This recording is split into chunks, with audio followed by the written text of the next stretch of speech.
After a woman has a child, she begins to think about everything differently, even the way she crosses the street. And I began to think differently about the issue of dependency.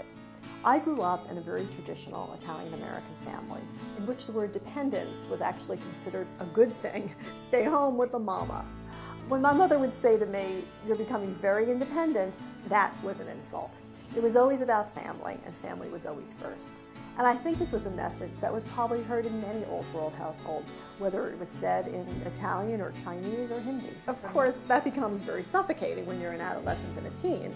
So I escaped all that by running off to college at Georgetown and embracing a very new world feminism that was all about individual autonomy. The choice presented to women back then was really represented by two iconic television figures.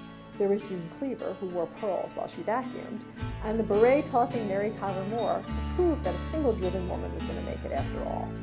What studious young woman wouldn't choose the Mary Tyler Moore character? The feminism that I inherited, and one that I think really changed the way so many women saw themselves in the world, was a feminism that was inspired by the values of the Enlightenment. Values such as sexual equality, individual autonomy, and self-determination. It was a feminism that was based on rationalism and reason. That was all well and good when you're out there in the world, but women began to recognize what the problem was after they had a child. Raising a child is not rational. You want your individual freedom, the child wants you to wipe his nose. I remember once when my son Michael was a toddler and we got caught in a summer rainstorm.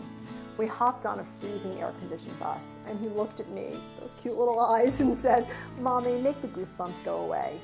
And I remember cuddling him. I felt a sense of purpose and meaning in my day. And I think a lot of women feel that intrinsically, and we want to have more of those moments with our children. Except Americans don't have that luxury because we work long hours and we have minimal vacation time. The values of my independence-loving feminist self was meeting the reality of my genetic and cultural DNA, that I was an Italian mama who wanted to spend as much time as I could with my son. And I think a lot of women feel the pull and tug of these opposing values.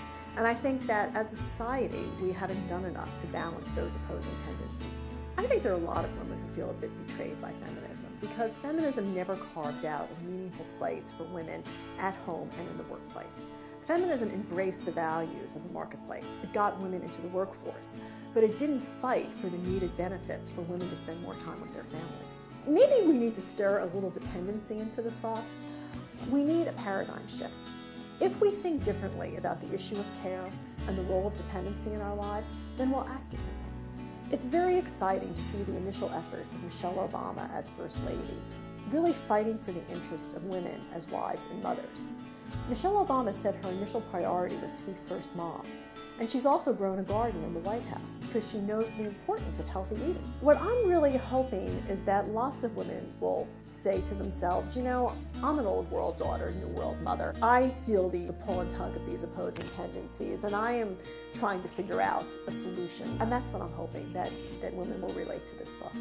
We need time to grow gardens like our grandfathers. We need time to learn about our child's day at school, to prepare a meal together, and to eat together as a family.